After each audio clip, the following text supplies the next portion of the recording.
Right now, somewhere, someone is lying on their back with a phone just out of reach doing absolutely nothing. 90 seconds pass. A hand drifts toward the phone anyway. That twitch, the need to fill empty time, and is not new. It's not even modern. 100,000 years ago, someone sat inside a limestone cave on the southern coast of what is now South Africa, waiting out a storm, with nothing to hunt and nowhere to go. What they did with that stretch of nothing left a mark that still exists. Here's the assumption most people carry. Early humans spent nearly every waking hour surviving. Hunting, gathering, running from predators, too hungry and too close to death to ever sit still. In 1964, an anthropologist named Richard Lee traveled into the Kalahari Desert to test that assumption on the Ju Huansi, one of the last hunter-gatherer populations left on Earth. He tracked their daily activity for weeks, logging every hour spent finding food. The average adult worked about 15 hours a week to meet their caloric needs.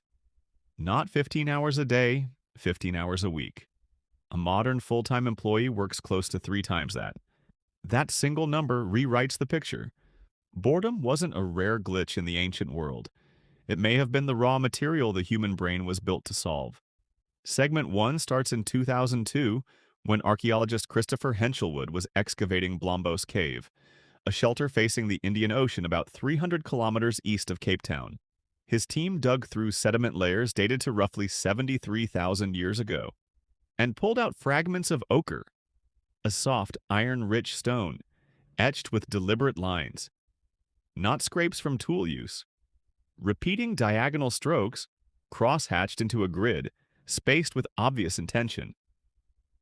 Radiocarbon and optically stimulated luminescence dating placed the engravings among the oldest known abstract drawings made by a human hand, tens of thousands of years before cave paintings in Europe. The marks sharpened nothing. They caught no prey. They fed no one. Someone sat with a stone and scratched a pattern into it purely because their hands and mind needed something to do. But the strangest part isn't that the marks exist. It's how long a person would have had to sit still, doing nothing else to make them.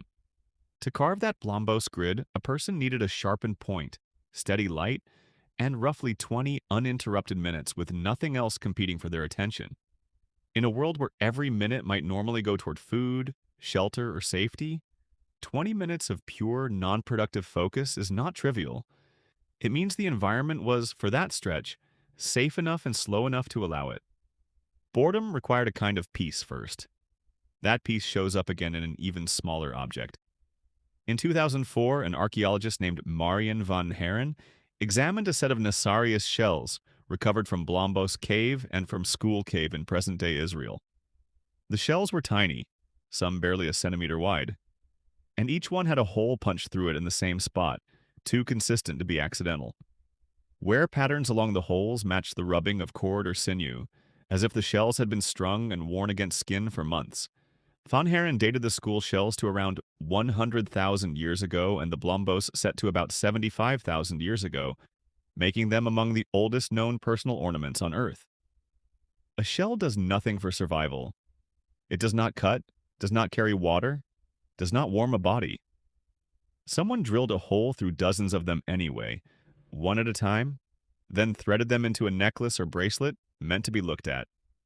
That is not subsistence behavior. That is decoration.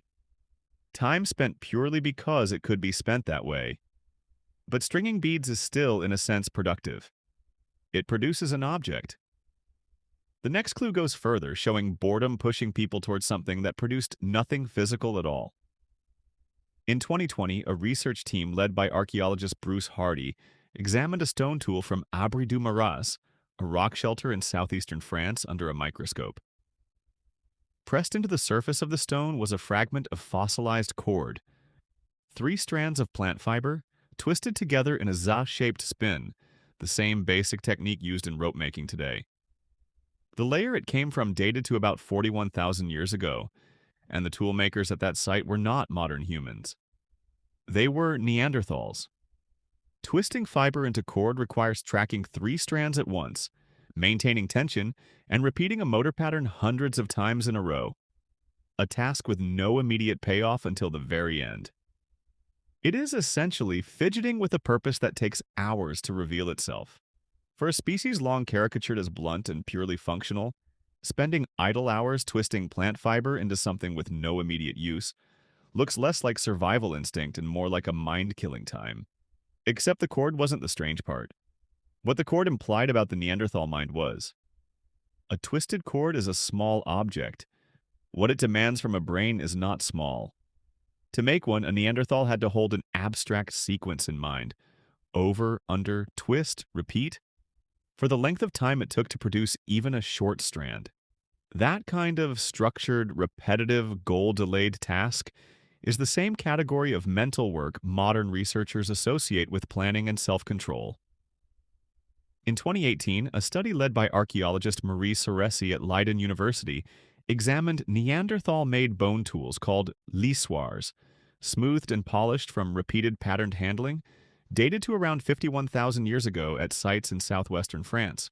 The polish on the bone could only have formed from the same motion, applied the same way, over and over, far past the point needed for basic function.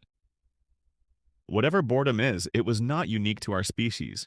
It was already living in the minds of our closest relatives, pushing them toward the same repetitive, structured busywork. The next case study moves the clock forward and the location north, into a cave where boredom left behind something closer to a game. In 1979, at Mas de Zil in the French Pyrenees, archaeologists recovered a flat, disc-shaped bone fragment, dated to the late Upper Paleolithic, roughly 12,000 to 14,000 years ago, perforated through the center and worn smooth around the edges of the hole.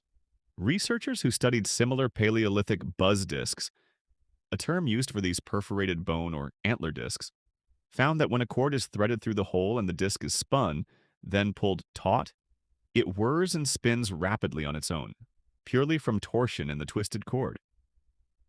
It does nothing but spin and make noise. It has no use in hunting, no use in building, no use in staying alive. Someone made it, spun it, watched it whir, and evidently made others like it, because similar discs turn up at multiple sites across Europe. That repetition across geography suggests this wasn't one bored individual's private habit. It was a behavior that traveled, an idea about how to spend empty time that spread the way a useful tool might spread, except this one produced nothing but a spinning sound and a few seconds of attention held in place. By the time humans reach the Upper Paleolithic sites of Europe, the evidence for idle, non-survival activity stops being rare and starts being everywhere. At Mezherik, in present-day Ukraine, archaeologists excavating in the 1960s uncovered a structure built from the bones of at least 149 mammoths, dated to roughly 15,000 years ago. Buried among the bone dwelling was a fragment of mammoth tusk, marked with a painted geometric spiral design, pigmented with red ochre. Whoever built that structure was already solving the hardest problem their environment could offer: assembling shelter from the skeletons of the largest land animals they knew.